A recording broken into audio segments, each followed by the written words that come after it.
AMD has issued a preemptive response to NVIDIA's new GTX 1050 and GTX 1050 Ti video cards that we're reviewing today. The RX 460 2GB model has had a price drop $10 to a $100 MSRP in response to the $110 MSRP of the 1050, and the RX 470 is now dropped $10 to a $170 MSRP, though it's still hard to find for the most part below $200, other than one or two examples.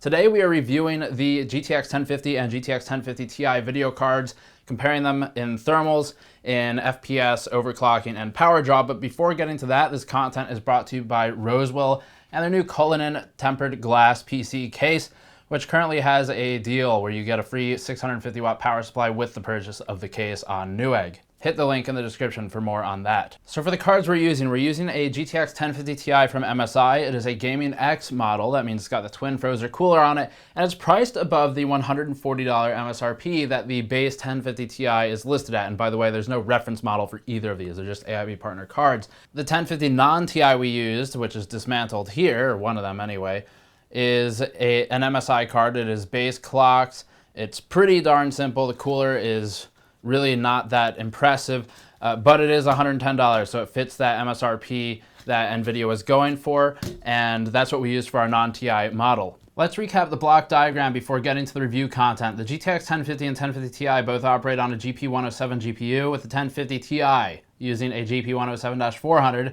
and the 1050 using a GP107-200. This is similar to the 1080 and 1070, which use a GP104-400 and GP104-200 chip respectively. The GP107-400 GPU has an SM count of 6, totaling 768 CUDA cores at 128 per SM. That is the Pascal architecture other than the GP100. And this is built on 2 GPCs, as we saw on the GTX 1060 and down now. The result is 6 TPCs. The GP107-400 GPU has 48 TMUs. Again, that's 8 TMUs per SM with 32 ROPs. Its smaller sibling, the GTX 1050 non-Ti, kills 1 SM and cuts down to 5 total simultaneous multiprocessors, which means we lose 128 CUDA cores, 8 TMUs, texture map units, and we're also cut down on memory capacity unrelatedly from the 1050 Ti, though both utilize a 128-bit wide interface. So we're on 2 GB of VRAM for the 1050, there's 1 SKU, and 4 GB, 1 SKU for the 1050 Ti. Die size is pretty small on these, which does mean that there's less area to dissipate heat, but they're also generating a lot less heat anyway. The die size of the 107-400 GPU is 132 millimeters squared, which you'll see in this B-roll, by the way, and the cards are powered by the PCIe slot in most cases. Some cards do include an extra power header though, like the 1050 Ti Gaming X that we received, but not all of them do this. Anyway, for more architecture discussion, hit the link in the description below. That's for the website, the written review, which has a lot more detail than you'll get here, but you'll get a pretty good amount here. That also includes the test methodology for thermals, for FPS, for overclocking, all that stuff. If you have a question about what drivers were used, how we tested something, how we tested a game, what settings were used, hit the link, it's probably answered. As for thermals, here's our look at GPU temperatures with delta T over ambient. If you don't know what that means, we've done a video on it. It's basically just the temperature minus an active measurement of ambient. So we have second to second ambient subtracted from second to second diode temperature, and that takes care of any fluctuation in HVAC. So the 1050 Ti is at 39.33 Celsius delta T over ambient with a 5.49 C idle. That, of course, is influenced more by the twin Frozer cooler than anything. And the 1050 OC card is at 35.41 Celsius, and it is a pretty bad cooler just on the face of things when you look at it, but the GPU generates low enough heat and requires low enough power anyway that it seems to not really matter a whole lot at the end of the day. RX 460 Nitro is on here, 51 Celsius, but it is a Sapphire card, Sapphire cooler, so again, that's the most responsible element, and it's a bit hotter chip anyway. Moving on to power consumption measured at the wall, we're looking at total system power of our test bench to create a hierarchy between the cards. The system remains unchanged for every test, so we can look at deltas between cards. The GTX 1050 base model, with the complete system, mind you, is running at about 72 volt amps idle, below what our 750 Ti SC was pulling, and at about the same load consumption. The RX 460 4GB model is at about 170 volt amps, just under the 1050 Ti Gaming X's 177 volt amps load power consumption, and that puts the cards right around where they are spec'd for in terms of power supplies. You could actually, if you wanted to, get away with a 300 watt power supply with these things, because this is, again, an X99 system with a lot of RAM and high-end parts, and we're still pulling just 177 volt amps at the high end between the three cards I just listed. Let's get into the gaming benchmarks. For these cards, we're starting with Overwatch at 1080p, given the obvious market position of $100 to $150 devices. We've only tested low-end devices with Overwatch, and the rest of the cards will appear on the next tests. Against last generation's GTX 950, the GTX 1050 non-Ti is operating about 10 FPS faster, or about 10% change. Lows have also improved on the GP107 GPUs, both posting north of 70 FPS at the low end, though that argument is a little muted since the lows are north of 60 on the 950 anyway. Overwatch isn't an intensive game at the end of the day, so that's all there really is to say about these results. The RX 464GB is running at about 67 FPS average, with the 2GB stock clocked card for $100 at 64 FPS average. Just for the curious, here's a quick data point with the RX 464GB versus the GTX 1050 Ti 4GB at 1440p. Overwatch allows render upscaling without a higher resolution monitor, so if you preferred pixel density to speed, you could actually get away with the 1050 Ti upscaled to 1440p. Anyway, let's move on to a game where we've got more cards on the bench, like the RX 470 and 480 and 1060. In Battlefield 1, our testing is defined with exceptional depth in our BF1 GPU benchmark article. If you're curious about the precise actual process for test execution, you can check that out. Here's BF1 at 1080p with DX11 and Ultra settings. The GTX 750 Ti from the first iteration of Maxwell is operating at 32 FPS average, and that's not exactly playable. You'd have to run low settings for that combination to work, and Battlefield 1 looks so good that it really does actually feel like a waste to do so. Moving up the ranks, we hit the RX 464GB card at 43 FPS average, then the 1050 at 46 FPS average, which is mostly the same, though a couple percentage points better, technically.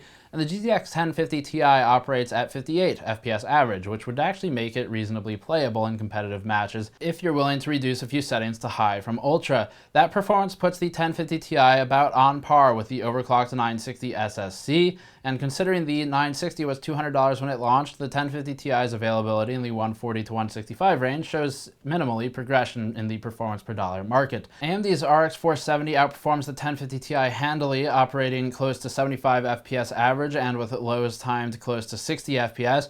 If the RX 470 is ever properly available for 170, which there is one card out there for 170, it would be a serious competitor to the 165 MSI 1050 Ti card. For this game at least, it would be a better choice. We'll talk about that more in the conclusion. As for DX12 performance, we've already talked about how high frame time variance mars the game's low-end performance for both NVIDIA and AMD hardware. That remains true here, alongside the negative scaling we observed in our original BF1 benchmark. The 1050 Ti is operating at 50 FPS average with DX12 and with 0.1% lows that dip as hard as 1 to 2 FPS and 1% lows around 7 to 9 FPS. These issues don't persist throughout the entire multiplayer match if you play them, but you'll see hitching at least a few times per match, and that's enough to be annoying. We tend to see these every few minutes. It's just enough generally to recommend focusing on DX11 results for now. Regardless, the stack up is pretty similar here. The RX 464GB is between the 1050 Ti and 1050 in performance. Moving on to 1080p with GTA V, we see that the GTX 1050 Ti is operating at 67 FPS average with 1% and 0.1% low metrics that are reasonably scaled, leading the R9 380X marginally. The 970 SSC is ahead of the 1050 Ti with an 89 FPS average, and the 1060 is above all of these. The 1050 Ti leads the RX 464GB card by about 20 FPS, with the GTX 1050 non-Ti also ahead of the RX 460 at 57 FPS. The new 1050 is marginally ahead of the Maxwell 950, but they're pretty close to the same. Here's Gears of War 4 at 1080p with high settings. We're seeing performance that ranks the GTX 1050 Ti at around 72 FPS average, landing it again just under the GTX 960 SSC from EVGA. This also marks the card well ahead of the GTX 950 and the RX 464GB card, which pushes 52 FPS average. The 1050 non-Ti card also pulls ahead of the RX 462GB model, and that's more significant in the 1% and 0.1% low values thanks to better frame times on the 1050, and it also manages a better average than the 4GB RX 460 card. Black Ops 3 has some performance limitations that prohibit 2GB cards from running equally high settings to 4GB cards and up, and so this first set of data is only showing the 4GB devices. That would be the RX 464GB and 1050 Ti, no 1050 or 2GB 460. We're seeing the 1050 Ti operating at about 78 FPS average, with the RX 460 getting closer to the 1050 Ti's performance than most other games. The 1050 Ti is outperformed by the R9 380X in this scenario, and the GTX 970 and 1060 far and away outperform any of the most recent releases in terms of video cards in the last month or so. AMD does tend to be shown a bit of favor in Black Ops 3 for testing, but it's still not enough to pull ahead of the 1050 Ti for the RX 460. That said, the RX 470 is well ahead at 116 FPS average. Here's a quick look at the 1050 and RX 460 2GB cards at medium-high settings. We were forced by the game to drop texture quality on these devices so they get their own smaller set of data. For Dota 2, Metro, Mordor, Doom, and more, hit the link in the description below and you'll find those benchmarks. Here's a look at our overclock stepping table for the GTX 1050 Ti. Note that we ended up capped on our memory overclocking. Even setting the OC to 1000 MHz didn't increase the base memory clock rate beyond 2002 MHz. And that's about a 250 MHz offset from base on the memory. We were also able to accompany this with a 1911 MHz peak core clock, or about 1873 resting core clock. That's more of an average. The performance for the 1050 Ti improved a little bit, with GTA V now operating at 68 FPS average, and with a 4 FPS gain to 0.1% lows. Not really significant or visible, but certainly an improvement. Shadow of Mordor moves to 59 FPS from 55, and is one of the more clock-sensitive games, which is why you're seeing that 4 FPS jaunt. We also see Mirror's Edge Catalyst shifting from 52 FPS average without the OC to 55 FPS average with the OC. Not a big deal overall, but then again, overclocking doesn't seem to move frame rate a whole lot for most games with this generation of hardware anyway. The 1050 Ti and the 1050 cater to slightly different markets. You've got a $110 MSRP card with obviously a range above it for AIB partner models, and a $140 MSRP card. This one, in this particular case, $165, so it does scale quite a bit over the MSRP. The two cards are separated really only by a few things in the architecture. It's one SM difference, so you've got one SM effectively disabled on the 1050 non-Ti. That means 128 fewer CUDA cores. It means 8 fewer TMUs. That's just every SM on this architecture, other than GP100, will act that way. Other than this, the obvious difference is the memory. So 2 GB less VRAM on the 1050, and there's only one SKU for it. So we end up with a performance stack that's pretty straightforward. At the top, if you top out at $170, which is around where this is, the RX 470 comes in all the games we are showing, for the most part. The RX 470 is a better performer than the 1050 Ti, even the $165 model. So that would kind of get the favorable recommendation over a $165 1050 Ti for the most part, unless you have a specific use case. Once you get below that, once you're in the $150-ish range, the cards that are closer to MSRP for the 1050 Ti are actually pretty good, and if you can't afford that extra stretch to something like an RX 470, it makes sense to buy. Let's start with focusing on the 1050 Ti and its alternatives. There's one RX 470 available for the new MSRP and XFX model, and that's 170 dead. The GTX 1050 Ti should have launch day cards for 140, with pre-OC cards again scaling upwards of 170. Given the current performance metrics we're seeing, it makes more sense for gamers to prioritize an RX 470 at the 170 price point than a 1050 Ti, but that doesn't mean the 1050 Ti shouldn't be bought. Cards closer to the $140 mark have a big enough gap to make a difference in budget builds and will cater to the same market segment that the old 750 Ti once did. That extra $30 helps go toward a CPU, and at this price range, that could be a big deal. We're talking the difference potentially between an i3 and an i5. But if you're looking at the segment closer to 170 rather than 140, 150, we would recommend the RX 470 generally for most of the use cases. That is, until you're reaching the GTX 1060, 3GB and RX 484GB cards, which we've already got plenty of content on.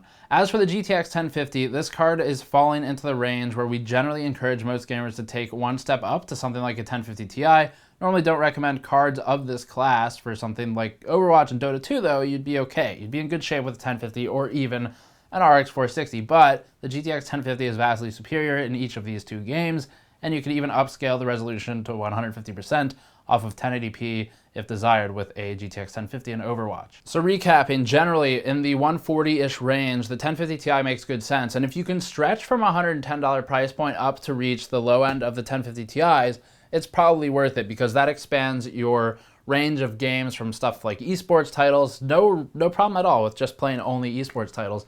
But if you have games other than things like CSGO, Overwatch, Dota 2, and Rocket League that you would like to play, it's worth looking into one of these because you can get into things like Battlefield 1 with a bit of a higher ceiling for your graphics quality. But if you are only playing esports titles, I suppose something like this is bordering on unnecessary because you've seen the frame rates we're getting already with a 1050 and even an RX 460. Now, mentioning the RX 460, this card, for the most part, does invalidate the 460 a little bit. It is, even at $100, a $10 reduced price from its MSRP, this thing's still outperforming it a good bit in some titles, upwards of 20%. And $10 difference to gain that much performance does make this a better buy. But the RX 470 at the top end is a better buy than something like this. So it depends what you're going for. This is a bit of a tougher review because we're obviously reviewing two cards with different price ranges, but you get the idea. All the numbers are there. You can make your decision. If you have more questions, hit the article links in the description below for additional information, more games tested, things like that, if you need some more numbers to help you make a decision. But otherwise, that is all. So Patreon link in the post video. Help us out directly. Links in the description below for more information. Subscribe for more content because that will be good. You'll be able to see it and it'll help us. Thank you for watching. I'll see you all next time.